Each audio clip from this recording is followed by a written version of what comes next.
अस्सलाम वालेकुम, welcome to pre med pulse.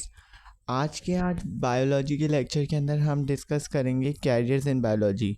Sindh board class 9 की बायोलॉजी का पहला चैप्टर चल रहा है, जिसके अंदर टॉपिक है आज कैरियर्स इन बायोलॉजी, यानी कि कौन कौन से कैरियर्स हैं जो कि बायोलॉजी से रिलेटेड हैं।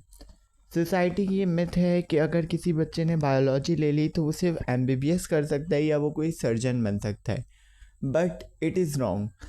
बायोलॉजी एक मल्टी डायमेंशनल सब्जेक्ट है, मैंने आपको पहले बताया था इससे पिछले लेक्चर में। और इसके अलावा बहुत सारी फील्ड्स यहाँ पर मौजूद हैं बायोलॉजी के अंदर, जो बच्चे उसके अंदर अपने करियर को परस्यू कर सकते हैं। कुछ फील्ड्स या कुछ कैरियर्स इस बुक के अंदर मेंशन किए गए हैं। सबसे पहला मेडिसिन एंड सर्जरी, जिसको हम एमबीबीएस भी बोलते हैं। तो इसके अंदर क्या लिखा हुआ है? Medicine deals with diagnosis and treatment of diseases, यानी कि पहचानने में डिजीज़ को और इसके अलावा ट्रीट करने में मेडिसिन मदद करता है। और surgery deals with the repair, replacement and removal the affected organ. और सर्जरी की मदद से हम किसी ऑर्गन को रिपेयर करते हैं। अगर कोई ऑर्गन हमारा डैमेज हो रहा होता है तो उसको रिपेयर किया जाता है, रिप्लेस किया जाता है और रिमूव किया जाता है अफेक्टेड ऑर्गन को, जो हमारा ऑर्गन जो है अफेक्ट हो रहा होता है। तो ये मेडिसिन और सर्जरी के अंदर मेजर रोल होता है, यानी कि जो डॉक्टर्स होते हैं वो मेडिसिन एंड सर्जरी की फील्ड के अंदर होते हैं। एग्रीकल्चर दूसरी फील्ड है जो कि बुक के अकॉर्डिंग, और ये इम्पॉर्टेंट फील्ड है। एग्रीकल्चर का वैसे मीनिंग होती है खेती बाड़ी। तो इसके अंदर हम लोग production of varieties of crops, यानी कि मुख्तलिफ क्रॉप्स फसलों की प्रोडक्शन की बात करते हैं, डेयरी प्रोडक्ट्स की, फ्रूट की, वेजिटेबल्स की, ये सारी। पाकिस्तान एक एग्रीकल्चर मुल्क है और इसके अंदर बहुत ज़्यादा ये इंपॉर्टेंट रोल करती है प्ले ये वाली फील्ड, क्योंकि पाकिस्तान की जो 75% जो है इकॉनमी वो डिपेंड करती है एग्रीकल्चर पे, और 50% जो लोग हैं उनका जो रोज़गार है वो भी एग्रीकल्चर पर डिपेंड करता है। Horticulture is also a career in biology, जिसके अंदर हम बात करते हैं न्यू वैराइटीज़ ऑफ क्रॉप्स, यानी कुछ ऐसी फसलें उगाते हैं जो कि प्लांट और प्रोडक्ट्स जो कि हमारी ज़मीन पर नहीं उग सकती, लेकिन कुछ new facilities, new advancement, new technology की मदद से न्यू फसलें उगाने की कोशिश करते हैं। जैसे किसी ज़मीन पे अगर पाइनएप्पल नहीं उग सकता तो वहाँ पे क्या करा जाता है, हॉर्टिकल्चर का यूज़ करके कुछ ऐसी मेडिकेशंस की जाती हैं, कुछ ऐसी हमारे पास टेक्नोलॉजीज़ यूज़ की जाती है जिसकी वजह से हम लोग वो फसल उगाने में भी कामयाब हो जाते हैं। This is also part of agriculture in which work is carried out for the development of new varieties of plant and their products. Forestry name से ही पता चल रहा है फॉरेस्ट से रिलेटेड है, यानी कि इसके अंदर फॉरेस्ट की हम लोग डेवलपमेंट करेंगे, फॉरेस्ट की प्रिजर्वेशन करेंगे, बिकॉज फॉरेस्ट जो होते हैं वो बायोडाइवर्सिटी की मेजर सोर्स होते हैं। बायोडाइवर्सिटी क्या होती है? हमारे पास लिविंग ऑर्गेनिजम्स की वेरिएशंस को बायोडाइवर्सिटी कहा जाता है। प्लांट और एनिमल्स की जो बायोडाइवर्सिटी की सोर्स हैं फॉरेस्ट, तो ये बहुत ज़्यादा इंपॉर्टेंट है कि हम फॉरेस्ट को डेवलप करें और इसको प्रिजर्व करें जो हमारे पास पहले से मौजूद हैं, और न्यू फॉरेस्ट को डेवलप करने की कोशिश करें। फार्मिंग का मतलब, in this profession the development of different kind of farm takes place. मुख्तलिफ फार्म्स को बनाया जाता है, जैसे कि फ़िश फार्म हो गया, कैटल फार्म हो गया, पोल्ट्री फार्म हो गया। पोल्ट्री फार्म में चिकन वगैरह होती हैं, फ़िश फार्म में फ़िशेज़ होती हैं, कैटल में मवेशी आ गए।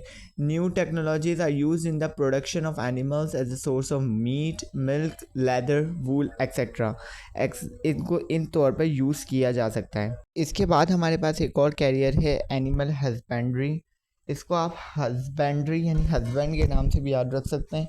हस्बैंड का काम होता है वाइफ की केयर करना। इसी तरह इस प्रोफेशन के अंदर एग्रीकल्चर का पार्ट है, लेकिन इस प्रोफेशन के अंदर हम एनिमल्स की केयर करते हैं, उनकी ब्रीडिंग करते हैं, सही है, और जो कि हमारे लिए बेनिफिशियल्स हो सकती हैं, हमारी इकोनॉमी के लिए बेनिफिशियल होती हैं, क्योंकि एनिमल्स जो हैं हमें मीट दे रहे हैं, लेदर बन रहा है उससे, उन्हीं की खाल से, तो इसलिए बहुत ज़्यादा ज़रूरी है उनकी केयर करना, उनकी ब्रीड करना।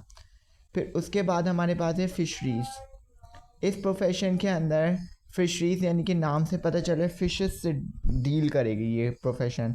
This profession deals with the increase quantity and quality of fish production. Fish is one of the best source of protein. इस प्रोफेशन के अंदर क्वालिटी और क्वांटिटी को बढ़ाने की कोशिश की जाती है। क्वांटिटी बोलते हैं हम तादाद को, क्वालिटी बोलेंगे खासियत को, यानी कि अच्छी क्वालिटी की फ़िशेस को बढ़ाने की कोशिश की जाती है, उनकी तादाद को बढ़ाने की कोशिश की जाती है।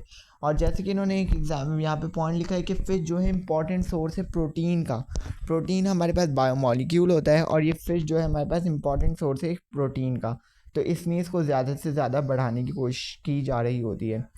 बायोटेक्नोलॉजी हमने ब्रांच के तौर पे भी पढ़ी थी, और जब भी मैंने आपको बताया था कि ये बहुत इंपॉर्टेंट आजकल एडवांस होती जा रही है मॉडर्न दौर में, तो इसलिए ये कैरियर के तौर पे भी इसमें डाली गई है। ये बहुत ज़्यादा इम्पॉर्टेंट है आजकल एडवांस दौर में, इस मॉडर्न इस एरा में बहुत ज़्यादा इम्पॉर्टेंट की अहमियत की हामिल हो गई है। This is very important sensitive profession. It deals with the manipulation of gene to produce valuable chemical products such as insulin, growth hormones, interferon, etc. from bacteria as well as other.